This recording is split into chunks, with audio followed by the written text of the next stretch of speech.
ایک بچہ دکان پہ جا رہا ہوتا ہے، اس کے پاس ایک 5 روپے کا سکہ ہوتا ہے۔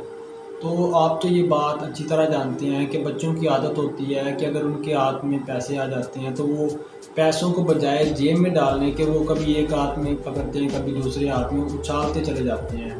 تو وہ بچہ بھی اس طرح، اس کے پاس ایک سکہ تھا، کبھی ایک اوپر پھینکتا، دوسرے ہاتھ سے پکڑ لیتا، پھر پھینکتا، پھر پکڑ لیتا۔ تو وہ ایسے پھینکتا کھیلتا جا رہا تھا کہ اچانک اس کے ہاتھ سے وہ سکہ گرتا ہے اور نالی میں گر جاتا ہے۔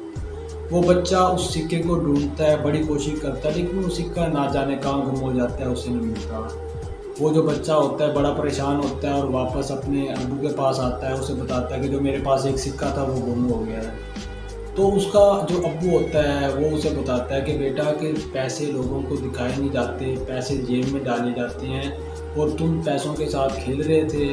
اگر تم آج جیب میں ڈالتے ہو، تم دکان پہ جاتے ہو، جو چیز تم نے خریدنی تھی چیز وہ لے کے آ جاتے۔ اس کا باپ یہ کہتا ہے کہ پیسے گم ہونے کی وجہ یہ ہے کہ تم اسے اچھال رہے تھے، تمہیں چاہیے تھا کہ پیسوں کو جیب کے اندر ڈال لیتے، اور میں تمہیں کہتا ہوں کہ آئندہ تم یہ غلطی نہ کرنا۔ باپ جو ہوتا ہے اپنے بیٹے کو سمجھا رہا ہوتا ہے، اور جو دادا ہوتا ہے اس چھوٹے لڑکے کا، وہ اب دیکھ رہا ہے، وہ گفتگو سن رہا ہے۔ وہ لڑکے کا باپ اسے سمجھاتا ہے، ایک سائڈ پہ ہو جاتا ہے۔ بعد میں جو اس کا دادا ہوتا ہے وہ اپنے پوتے کو بلاتا ہے اور اسے کہتا ہے تم اس وجہ سے پریشان نہیں ہو کہ تم سے پیسے گم ہو گئے ہیں، بلکہ تم اس وجہ سے پریشان ہو کہ تمہارے پاس صرف ایک ہی سکہ تھا اور وہ گم ہو گیا۔ وہ جو دادا ہوتا ہے وہ اپنے پوتے کو یہ سمجھاتا ہے کہ بیٹا کوشش کرو کہ جو بھی کام کرو، اگر آپ کوئی کام کر رہے ہیں تو اس میں 50% محنت زیادہ کرو۔ اگر 50% جو آپ کی محنت وہ ضائع ہو جاتی ہے، لیکن وہ جو 50% محنت ہوتی ہے وہ آپ کو کامیاب کر دیتی ہے۔ وہ جو دادا ہوتا ہے اپنے پوتے کو سمجھاتا ہے کہ اگر آپ کے پاس ایک انڈا ہے، آپ نے صبح ناشتہ کرنا ہے، ناشتہ کر کے آفس میں جانا ہے، اگر آپ کے پاس ایک انڈا ہے اور جب آپ اسے استعمال کرنے لگتے ہیں تو آپ کو پتہ لگتا ہے یہ انڈا خراب ہے، تب آپ کیا کریں گے؟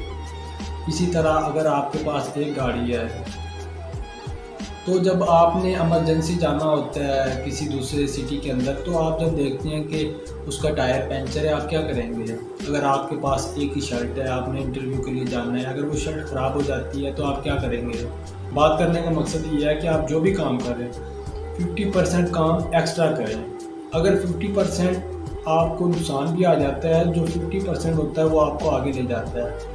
اور یاد رکھیے گا کہ کبھی بھی انڈوں کو ایک ہی ٹوکری میں مت رکھیے گا، کیونکہ ایسا ہو سکتا ہے کہ اگر ٹوکری ٹوٹ جاتی ہے تو اس کے اندر جو تمام انڈے ہوتے ہیں وہ بھی ٹوٹ جاتے ہیں۔ آپ کوشش کریں، اپنے جو بھی کام کر رہے ہیں، آپ بزنس کر رہے ہیں، آپ کوئی چیز کو اچیو کرنے کی کوشش کر رہے ہیں، اگر آپ کسی چیز کو اچیو کرنے کی کوشش کر رہے ہیں اس کے اندر اسٹرگل زیادہ کریں۔ اگر آپ کی 50% اسٹرگل ضائع بھی ہو جاتی ہے، جو باقی 50% ہوتی ہے وہ آپ کو آگے لے جاتی ہے۔ اسی طرح آپ جب بزنس کرتے ہیں تو بزنس کو بڑھائیں۔ اگر کچھ بزنس میں آپ کو نقصان بھی آ جاتا ہے، جو باقی بزنس ہوتا ہے وہ آپ کو اس حد تک لے جاتا ہے، اتنا پروفٹ دے جاتا ہے جو دوسرے بزنس کی کمی ہوتی ہے وہ بھی پوری ہو جاتی ہے۔